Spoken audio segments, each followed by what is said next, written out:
Pessoal, tudo bem? Fábio Santos aqui com vocês, Espiritualidade Independente. Vocês me desculpem o óculos, mas eu estou aqui na Praia Grande, mais conhecida como Long Beach, na Califórnia, e dei uma paradinha aqui para conversar com vocês, né? Fazer as rapidinhas, respondendo as perguntas em até 15 minutos. Então, a primeira pergunta que eu tenho aqui, tem um bilhetinho aqui anotado. Eu virei aquela pessoa que comprou pau de selfie, olha que fase, né? Nossa senhora, vergonha alheia, mas é só assim para falar com vocês. Vamos lá, gente, a primeira pergunta aqui vem do Bruno. Ele fala assim: computadores quânticos e a reversão do tempo, quais são as consequências para o nosso entendimento de tempo? Computador quântico. Então primeiro eu vou falar como o computador quântico funciona, tá bom? Ainda há muita especulação, o pessoal ainda não entendeu direito quais são as repercussões do computador quântico.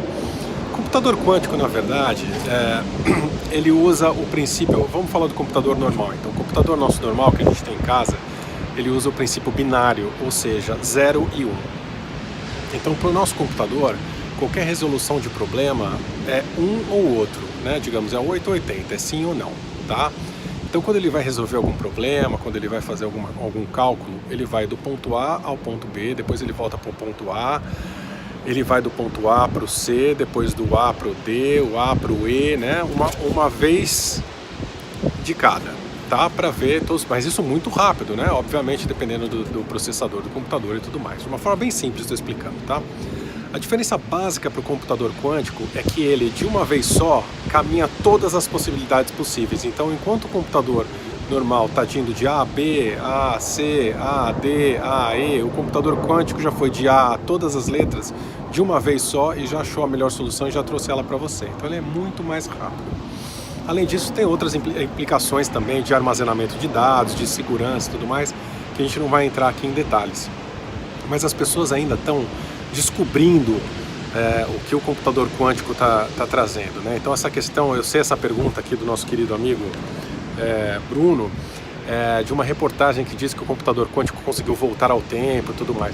Enfim, na verdade a gente precisa tomar muito cuidado ainda com essas conclusões de agora, porque o pessoal ainda não sabe medir o que o computador está fazendo, quais são as suas consequências. Então vamos deixar um pouco essa coisa de viagem do tempo através do computador quântico de lado e focar um pouco, não tem muito a ver com espiritualidade, mas é mais tecnologia, né? Os problemas vão ser solucionados muito mais rápido, né? Então, que um computador demora para fazer 10 minutos, um computador quântico vai fazer em 10 segundos. É basicamente isso. Então, vai aumentar a armazenagem, vai aumentar a segurança, como eu já disse. Então, na verdade, os computadores ficam menores, né?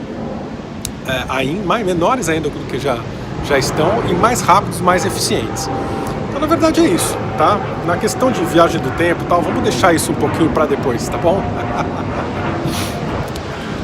Vamos lá, próxima pergunta aqui, gente. O Bruno pergunta: reencarnação compulsória existe? Bruno, primeiro vamos entender o que é compulsória, tá? Vamos definir compulsória como, aqui na sua pergunta, como sem autorização da pessoa que vem a reencarnar, tá? Sem autorização e sem o acordo consciente da pessoa que vem reencarnar. Nesse sentido, não existe reencarnação compulsória, tá? Agora, o que existe é a reencarnação sem que você conscientemente escolha essa reencarnação. Isso sim pode acontecer dependendo do seu estado. E aí você fala: Fábio, mas a compulsória não existe, como assim consciente? Eu não escolhi. Você escolheu sim através das suas escolhas durante toda a sua vida, durante a sua vibração, e como você está à mercê de quem está do outro lado. Então, na verdade, a gente dá uma autorização magnética, uma autorização vibratória para que esses seres nos coloquem em reencarnação. Mas não é compulsória porque a gente autorizou, né? Mas é uma reencarnação sem que a gente tenha consciência da entre-vidas, vamos dizer assim. Isso sim pode acontecer, tá bom, Bruno? Se ficar alguma dúvida, pode mandar pergunta aqui, a gente discute mais, tá bom? A Araci faz uma pergunta aqui bem longa. Ela fala assim: entendi bem, a mônada se divide em fractais de alma para experienciar de diversas maneiras. Então, a gente falou isso na semana passada, né? Na verdade, a supramônada se divide em mônada, que divide em eu sou, que divide em alma, o espírito, que divide em fractais, tá bom? Tem várias divisões aí no caminho, tá? Então existe um ego fractal que reencarna sucessivamente, adquirindo experiência aqui na Terra fisicamente? outra vez na densidade astral baixo, médio, alto, ou ainda até despertar a consciência e se unir os outros fractais e somar esses conhecimentos? Então, eu acho que eu entendi a sua pergunta, vamos ver. Existem vários fractais, tá bom? Você pode ter de 12 a 144 fractais de alma, estou falando aqui desde do eu sou para o fractal, tá bom? Desde a alma para o fractal de alma, tá bom? Que seria o nosso pulinho para cima, tá? Você pode ter de 12 a 144 fractais companheiros seu, pedaços seu, reencarnando não só é um pouco mais difícil ao mesmo tempo aqui na Terra, mas podem estar em outras dimensões de tempo e outras dimensões de espaço também, tá bom? E ele sim, o objetivo é despertar e o objetivo é voltar para a alma, tá bom? E aí sim, como eu disse a semana passada, voltar para o corpo criogênico, tá bom? Somam esses conhecimentos, sim. Esse conhecimento todo dos fractais é somado na alma, tá? Aí ela pergunta, pode pular de raça, densidade de outro planeta e outras galáxias? Sim, sim, seus fractais não necessariamente precisam estar na Terra. Eles podem estar na Terra há 1000 anos no futuro, eles podem estar na Terra há 1000 anos no passado, eles podem estar em outro sistema, eles podem estar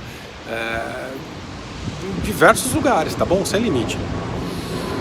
E como ficam os contratos adquiridos por causa da ilusão na Matrix, o controle aqui na Terra, com esses fractais? Então, esse aqui é o negócio, a gente precisa resolver as nossas pendências para a gente poder voltar para o corpo criogênico, para a nossa alma, para que os fractais se juntem, né? Então a gente precisa resolver todos esses contratos, todos esses imprints para que a gente volte tranquilamente. Os fractais que têm essa pendência, se voltarem à alma, ele volta com essa pendência. Então a alma acaba absorvendo todas as pendências desses fractais. Se tiver alguma coisa ainda para resolver, ela vai ter que resolver esse pepino antes de seguir adiante, tá bom? Para outro sistema, ou subir para o eu sou, enfim, para onde ela achar melhor, tá? A pergunta do Ricardo agora, Sai Baba, quando encarnado, disse que ele materializou parte do crucifixo de madeira que Jesus foi crucificado. Rodrigo Romo, entre outros, dizem que foi um holograma reptiliano para pregar a submissão da Igreja Católica. E aí? Eu adoro o e aí, né?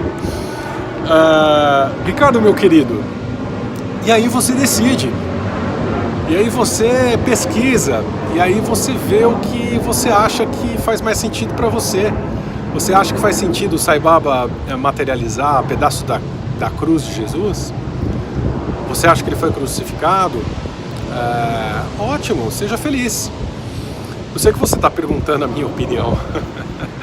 Eu respondo para você. Para mim, se ele materializou um holograma. Porque, na verdade, gente, é isso que a gente precisa entender.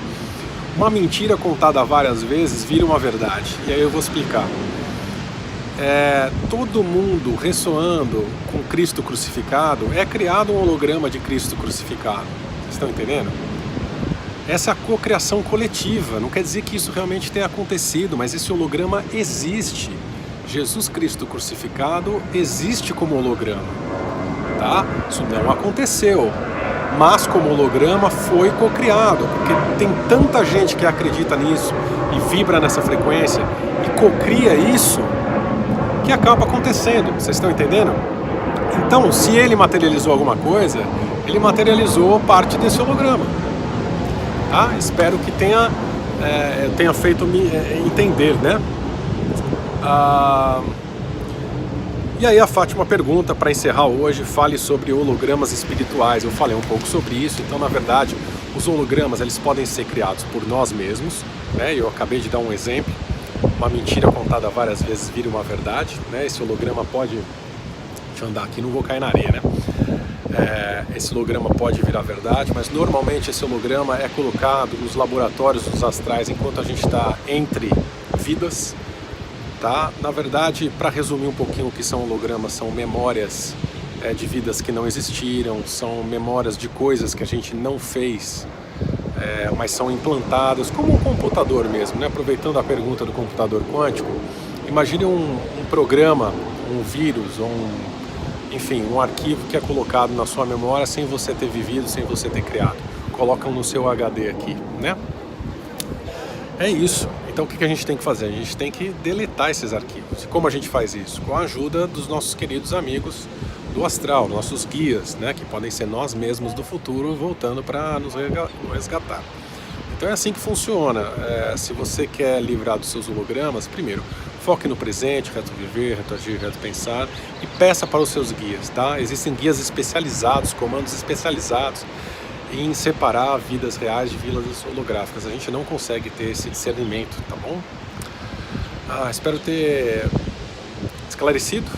Volta semana que vem com umas rapidinhas. Desculpa o óculos, gente, tá muito sol, tá bom? Beijo, até semana que vem. Tchau, tchau.